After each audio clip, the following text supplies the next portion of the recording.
guys, well, I decided to make this video for those of you who have not purchased Skyrim yet and are interested in what all the hype is about. Now, of course, Skyrim is an RPG where you have a lot of freedom. In fact, you can go pretty much anywhere that you see. If you see the top of the mountain, you can climb it. There are no walls, no boundaries.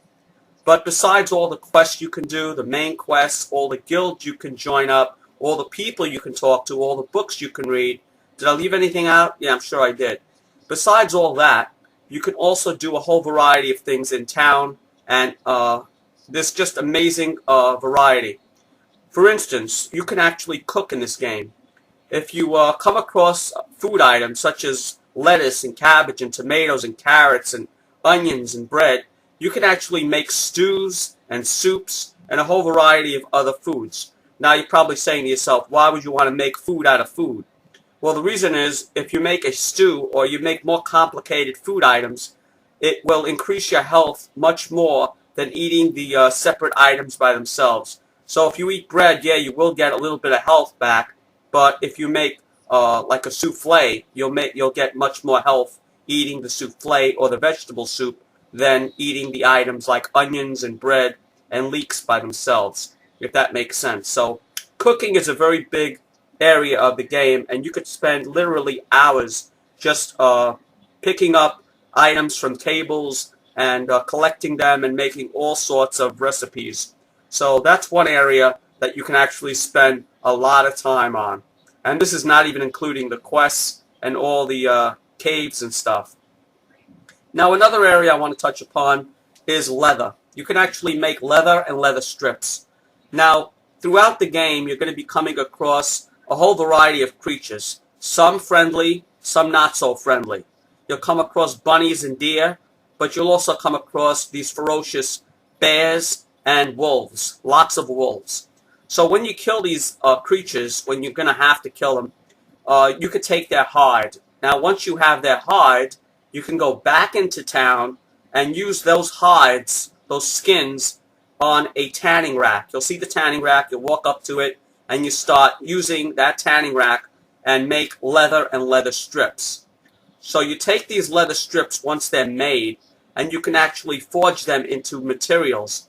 And the way you do that is you take the leather that you just made from the skins on the tanning rack, and you can actually make it on these forge areas. You walk up to one of the forge areas, and you can actually forge your own armor and forge your own helmets, and you can make leather helmets and metal helmets, and a variety of both. You can make a leather helmet wrapped with leather and metal, but you'll of course need the ingots. You'll need these iron ingots, iron ore ingots, and a whole bunch of other ingots that are in the game. So there's a whole bunch of collecting to do in this game, other than collecting the ingots and collecting the food and collecting the skins and collecting all the other stuff like the soul gems, which I'll get to in a moment. You have an unlimited amount of time you can play this game. It's no wonder people get lost in this game. It's just limitless. If you really want to stay and play it all night and all day, you can definitely do that. Now, the last area I really want to touch upon, I think, actually, this isn't the last area. There are two other areas, believe it or not, is the grindstone. This is, of course, a place where you can sharpen your weapon, and you will also need an iron ore to sharpen the weapon. It'll actually sharpen your weapon and improve it. And when you improve it, of course, your skill will go up much quicker for that weapon, and your ability to use that weapon will also go up. Now, before I go on to the next area, I want to say that this is probably the one area that people are having the most trouble with. But it's really not that complicated if you just take a few moments to realize how to use these tables. And of course, the area I'm talking about are the enchantment tables. Now, the enchantment tables are a little bit complicated because it's like a two-step process.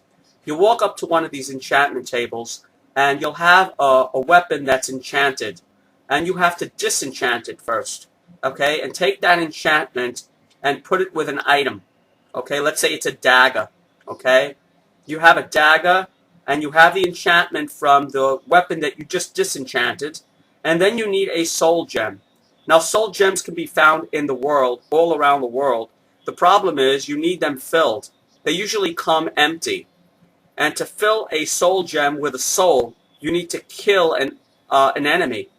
And once you kill an enemy, you have to use the soul trapping spell on the enemy, whereas the soul of that enemy you just killed will now go into the soul gem.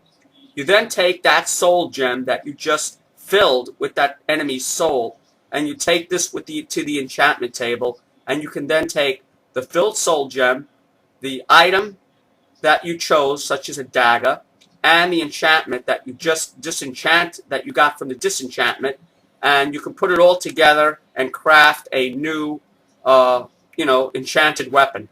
And if that sounds complicated, I know it does, but it's really not that complicated. Now, the last area I want to touch upon is the alchemy table. The alchemy table is probably the most used because it's probably the most understandable table because people have used it before. You take all the herbs you found and all the plants and stuff, and you can actually make potions and poisons. The potions can be magicka, extra magicka, it can be invisibility, it can be a whole variety of things. I mean, there's so many things you can do with the alchemy table. I would have to have like an hour just to list them all. What I'm actually trying to say, guys, is as you can see, there's so many things you can do in this game. It's just mind-boggling. I mean, there are people right now that are playing over 100 hours, and they haven't even touched the main quest or any of the guilds. They've just been walking around doing the things I told you they were doing, cooking and smithing and all that other stuff. The game is just amazing, guys, and anybody that hasn't tried playing it should at least rent it. I would definitely give this a 10 out of 10.